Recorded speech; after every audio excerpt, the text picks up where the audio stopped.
Ladies and gentlemen, welcome back to the North American Star Team League. We're about to jump into game number 1 between Team Liquid and Evil Genius. Let's go ahead and check it out. So we do have Liquid Red against EG Puma to start things out. It will be Belcher Beach Winter as our first map. Grubby, I know both of these races aren't particularly yours. They're not Protoss, but I know you have a lot of competitive insight about not only these players, but you know, the kind of the race strengths on this map. You know, overall, every single race has, I guess, an affinity to a map sometimes, or not, much like Pokemon. But what can you tell me about these particular players and the map? Yeah, well, unfortunately on this map I can't say too much. From a Protoss point of view, I don't like the map much against either because of the way that the base 2 and 3 are connected. You're forced out into the map. The middle of the map can be a very scary place for someone who does not have map control yet. So if anything, I would like to stress the importance of map control on this map, on Belcher Beach. You can take your second, but if you want to go to your third and you want to have a mobile army roaming between defense of your various bases, you need to be able to defend yourself. Yeah. So what we usually see, as far as I know, in TVZ, is that we see a handful of Hellions roaming the map, which, given the fact that if they're just against a group of Zerglings, they have the map control in the mid game, and usually that isn't taken back until Zerg pops out some Mutalis. So I think for the early to mid game, and please don't shoot me if I'm wrong, it would be relatively good for Terran. But as soon as there would be a large amount of Mutalis are out, then I think Zerg can equalize that favor. Yeah, that's hopefully I'm right. Normally what we see, you know, the Mutalisks will regain control of the map. I know Red is a type of player that does go for that, although we have seen him go Roaches and Zerglings as well, so he does have that range to just really go all over the place. So we'll see what they actually do. Puma has gone for the gas, and it looks like he is going to go for that factory and, of course, the Red Flame Hellions. Now, the big question is, where does he go from there? The most common thing to actually go is something like Medivacs. As you said, mobility is really important. You want to get map control. Medivacs with Marines and Marauders are a great way to do that in the early mid-game stages. To the mid-game stages, a lot of times Terran will just give up map control and just go straight for just Marine siege tank. This isn't a map where you can really do that because you don't have great pushes. The counterattacking options are really, really large just because it is a, you know, bi-directional type of map. There are 2 different choke points. So we'll go ahead and see how Puma actually plays this out. In terms of Red, I think, you know, we can expect a lot of drones from him, as we always see from him. Yeah, I think you bring up a very good point there, because everyone who has played against a very high level Zerg has learned that you cannot sit back and be comfortable. You need to be out there, be proactive with those medivacs on the map. And to get back to a point you said about Red, that you said sometimes he likes to make Lings and Roaches. I think that's an excellent point to remember about Red.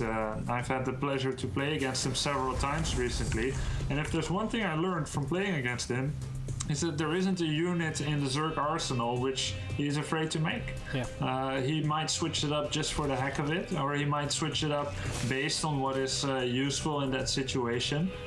And yeah, it's really up to him. It's too hard to predict.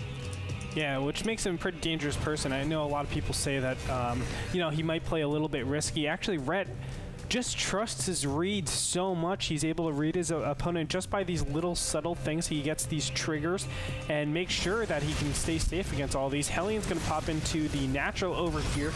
Looks like they will be able to crisp up a couple of these Zerglings, but overall, I don't think these Hellions should do too much damage. The Queen is there to really zone out the Hellion, so hopefully Rek can defend this nicely. Ooh.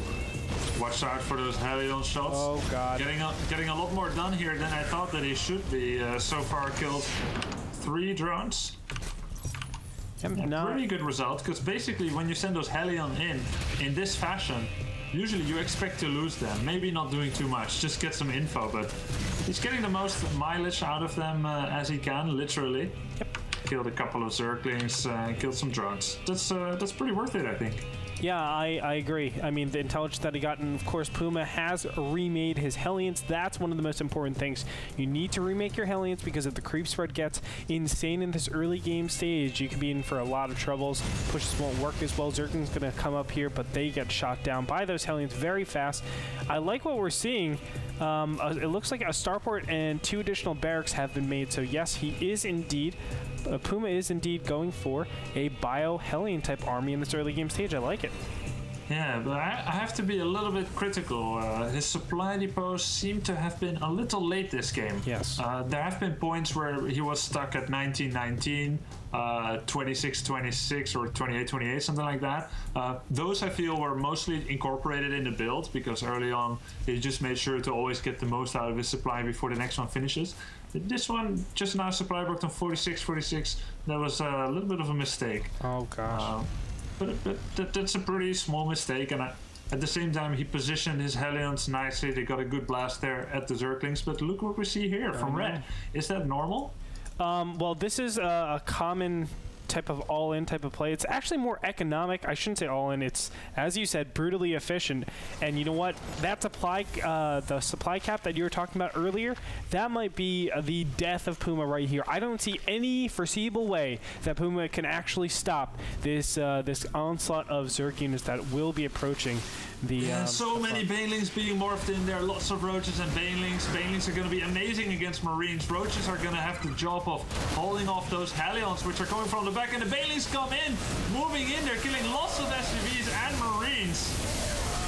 And there's so many more. The Banelings are still living. Additional Roaches are going to be streaming in. Zerglings should be coming in as well. 26 Zerglings under Q right now. Puma is desperately just trying to hold on here, but the Roaches are barreling forward into the main. He has no units in there. He's pulling off SCVs, but this is going to do it. The Roaches just will not be denied. Finally, additional Zerglings will finally be over here. The Hellions are trying to kill the Roaches, but so much damage has already been done, Grubby. Yeah, Andre, and I just feel that Puma has been super indecisive with those Hellions. He was so close in skirting around the edges of the map and going into Red's main to torch some drones. Once he saw Zerglings running towards his base, he knew what was up and he decided to take them all back. But he never actually used them in the fight till just now. And yeah, I just feel that was a huge mistake. The least he could have done was kill a lot of drones, but hold up.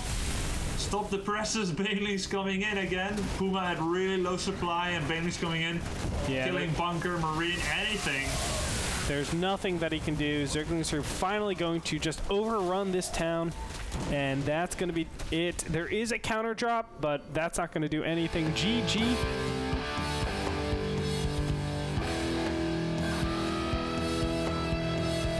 And we have ourselves a 1-0 score.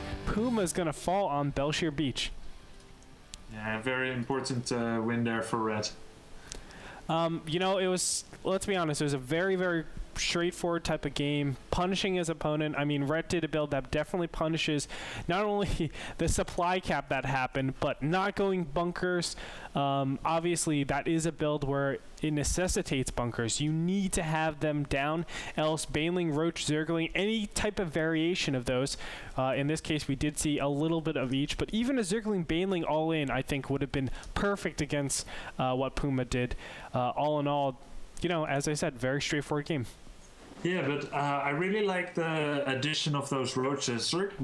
I mean, just circling Baneling can eventually be cleaned up by a good amount of Hellions. And then it really depends on the micromanagement of the Terran to see whether it was worth it or not for the Zerg. But with those Roaches, he gave a definitive answer to the very high percentage of Hellions that comprised Puma's army. And I feel like it was just a perfect attack, and also for the right map, because it's a pretty big ramp there on the natural. It required something like 6 supply depots to block it off. Wasn't quite ready yet with that wall off, and had mostly just Hellions. So yeah. I think it was a really intelligent play from Red, perhaps premeditated, and perhaps adaptation. Yeah, something like that I think has to be premeditated. Also, actually, Puma died the exact same way against Lucky last week. And maybe, you know, Rhett was just pulling from that and saying, well, Puma does these builds that really don't defend against these type of all-ins. But I think almost certainly it is premeditated. I mean, Rhett is a player that loves to play the long macro game. So for him to choose to be a little bit more aggressive this game, I think it was like he planned this out. He knew exactly what he was doing, and he looked so good doing it. So that being said, a nice quick win for Team Liquid. We're going to move on to game number 2 in a little bit. Everybody stay tuned. We'll be back after this break.